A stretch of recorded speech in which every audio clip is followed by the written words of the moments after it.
Raphael Mandelman. I was elected in 2012 to the Board of Trustees with SF for Democracy's support. I'm running for re-election because I think I've done a good job and I think I have more work to do. Just to sort of remind you some of what's happened over the last 4 years, although I know at least one of you has been intimately involved in that. But I was elected in the year that the ACCJC came and put City College on show cause.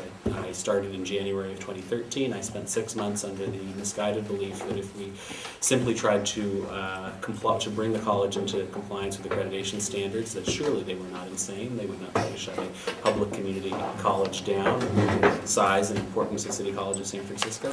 Little did I know that they were exactly that insane.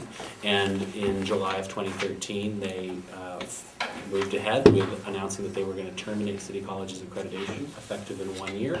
And within a few days after that, the state chancellor had suspended the locally elected board. So for about a year and a half, I was kind of a trustee without portfolio, no formal legal role, actually cut off and not allowed to engage with the administration at the college, although I did some with the chancellor and the special trustee anyway.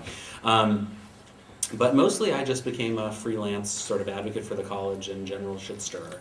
And so, traveled around the state with folks from CFT, explained to other community colleges what was happening in San Francisco, why accreditation should be a concern for them.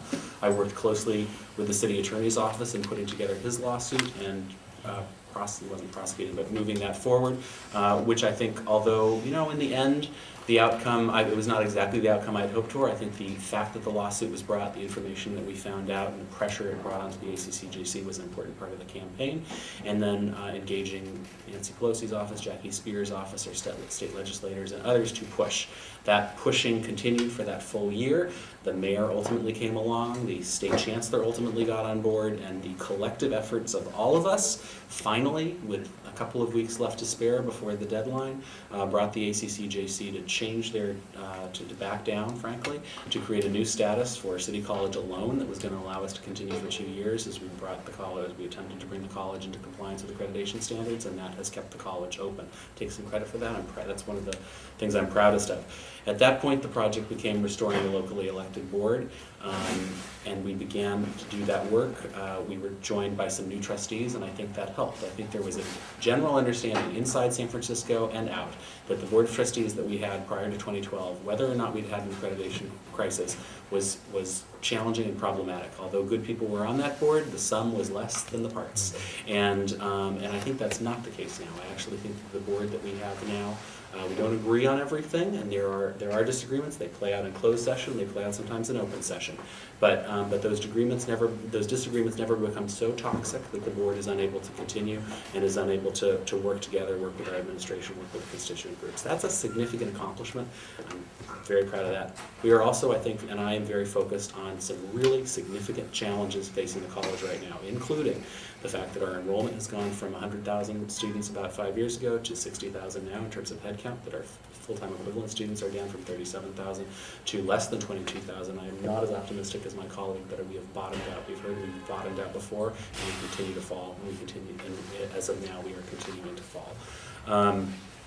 That creates huge financial challenges, although we're helped with in excess of $115 million of state funding that no other community college got, and kept many of our classes open over the last 3 years. We're running out of that money this year, and we will be confronted with a $35 million gap next year. That's really significant, and we have a number of other challenges which the board is focused on correctly, including rebuilding our administration, healing the college.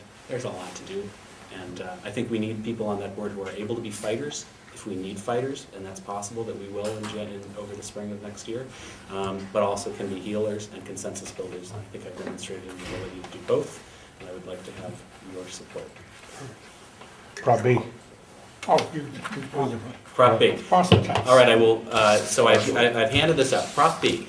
Prop A was passed in 2012. In the midst of all the badness, the voters of San Francisco still voted by a margin by 70% to tax property owners $79 a parcel. That money, the money that was generated from that has been about $15 million a year.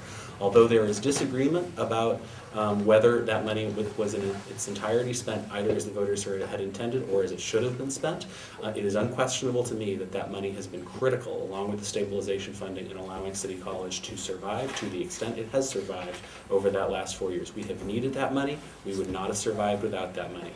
Where we are now, as I said, we are facing a $35 million loss of funds next year, and we are taking some very controversial and very difficult steps around trying to ensure that we have fiscal stability going forward. We are assuming, without knowing, that we will have that parcel tax funding for the foreseeable future.